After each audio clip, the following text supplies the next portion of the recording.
Assalamualaikum warahmatullahi wabarakatuh. Di sini kami dari kelompok 6 akan menjelaskan tentang manajemen sumber daya insani pada bank syariah.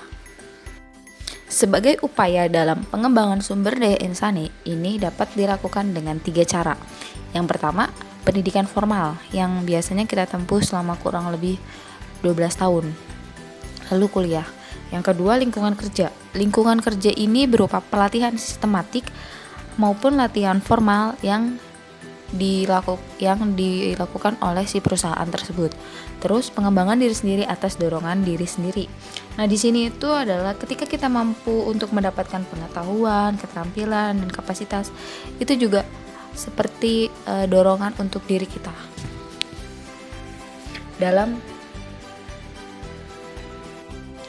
prinsip pemberdayaan sumber daya insani, yang pertama itu kompetensi. Nah, ini adalah prinsip yang paling penting dalam manajemen Islam karena kompetensi itu kemampuan pengetahuan dan daya analisis, yang dimana kompetensi ini adalah sikap dalam melakukan suatu pekerjaan. Nah, yang selanjutnya adalah keoptimalan dan kelebihan dalam kompetensi.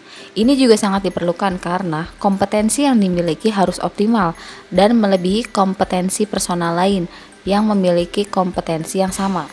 Selanjutnya, kesesuaian kompetensi dengan kebutuhan, di mana dalam perspektif ini, analisis kebutuhan mutlak dilakukan oleh suatu organisasi atau perorangan dalam sistem perekrutan tenaga kerja. Lalu selanjutnya adalah kesesuaian kompetensi personal dengan penempatan. Nah, pada part ini adalah pembagian kerja itu harus disesuaikan dengan kemampuan dan keahlian sehingga pelaksanaan kerja itu bisa berjalan secara efektif. Selanjutnya ada kewenangan dan tanggung jawab. Nah, di sini ketika seseorang yang diberikan tugas atau amanat untuk melakukan sesuatu tindakan atau kerja itu harus diberikan kewenangan dan tanggung jawab dalam melaksanakan tugasnya. Lalu ada batasan kewenangan. Nah, kesadaran akan batasan kewenangan ini harus dimiliki oleh setiap individu agar suatu sistem itu pada setiap sistem organisasi. Nah, yang terakhir adalah adanya penghargaan dan kompensasi. Ini adalah sangat penting karena sistem reward dan upah ini harus dilakukan guna menunjang kinerja organisasi secara menyeluruh. Etos kerja seorang muslim. Etos kerja itu ialah sikap, kepribadian, watak, karakter, serta keyakinan atas sesuatu. Jadi etos kerja itu sesuatu kehendak kesadaran sendiri yang didasari oleh sistem orientasi nilai budaya terhadap kerja. Jadi etos kerja seorang muslim itu ada 6. Yang pertama, baik dan bermanfaat, yaitu baik dan bermanfaat terhadap diri sendiri maupun kepada tim kerjanya. Yang kedua itu ada al-itqan atau kemantapan atau perfectness. Yang ketiga al-ihsan, yang artinya itu melakukan yang terbaik. Yang keempat ada al-mujahadah, yaitu kerjasama dan optimal. Jadi kerja seorang muslim itu harus kerjasama satu sama lain dan optimal melakukannya. Yang kelima itu ada tanafus dan ta'awun, yang artinya berkompresi dan tolong menolong. Jadi saling membahu-membahu untuk menciptakan kerja seorang muslim itu perfeksionis. Yang terakhir itu mencermati waktu. Budaya kerja di institusi syariah. Budaya kerja di institusi syariah ini ada 5. Yang pertama siddiq, istiqomah, fatonah, amanah, dan tablik.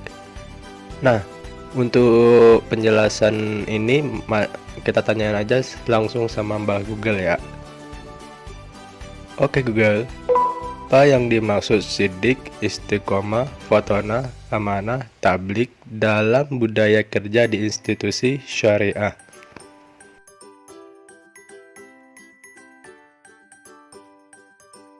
Shidik artinya benar, bukan hanya perkataannya yang benar, tapi juga perbuatannya juga benar.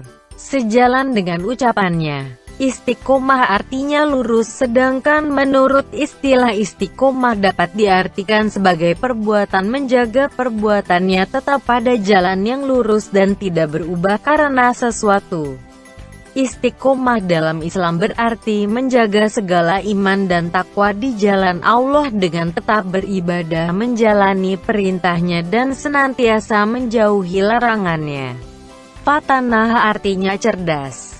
Jadi seseorang muslim yang bekerja di instansi syariah memiliki kepintaran dan kecerdasan supaya tidak mudah dikibulin. Amanah artinya benar-benar bisa dipercaya. Jika satu urusan diserahkan kepadanya, niscaya orang percaya bahwa urusan itu akan dilaksanakan dengan sebaik-baiknya. Tablik artinya menyampaikan, maksudnya tidak ada yang disembunyikan. Seluruh informasi disampaikan seluruhnya dan semestinya. Manajemen sumber daya insani. Sumber daya insani adalah orang-orang yang ada dalam suatu organisasi yang memberikan sumbangan pemikiran dan melakukan berbagai jenis pekerjaan dalam mencapai tujuan organisasi. Kaitan antara manajemen sumber daya insani dan lembaga keuangan syariah. Imam Ghazali menjelaskan bahwa sumber daya insani merupakan kontribusi dalam peningkatan market share perusahaan dalam semua aspek dan menjaganya untuk tetap bertahan pada kondisi yang baik. Manajemen sumber daya insani adalah suatu perencanaan yang matang dalam mengorganisir suatu tujuan secara berkesinambungan melalui potensi yang dimiliki oleh manusia untuk mencapai tujuan yang ingin ia capai. Berkaitan dengan lembaga keuangan, terdapat perbedaan antara sumber daya insani lembaga keuangan syariah dengan lembaga keuangan konvensional, di mana pada lembaga keuangan syariah tidak hanya menguasai persoalan operasional dan material saja, tetapi juga mengetahui tentang fikih ekonomi Islam dan fikih muamalah yang bersumber pada nilai-nilai ajaran agama Islam. Tujuan proses sertifikasi terhadap sumber daya insani. Yang pertama, untuk mengukur kemampuan dan kompetensi para calon pekerja terhadap pemahaman ilmu ekonomi syariah. Yang kedua, untuk menjadi alat ukur standar kualitas bagi mereka yang ingin memahami ekonomi syariah. Yang ketiga, untuk menjadi alat ukur standar kualitas bagi lembaga atau institusi yang ingin mendapat sumber daya insani yang memahami di bidang ekonomi syariah. Keempat, meningkatkan kualitas sumber daya insani yang dimiliki Indonesia sehingga dapat bersaing secara global. Yang kelima, dapat dijadikan sebagai persyaratan untuk memasuki bidang profesi tertentu yang bergerak di bidang ekonomi syariah. Demikian presentasi di kelompok kami, kurang dan lebihnya mohon maaf. Wassalamualaikum warahmatullahi wabarakatuh.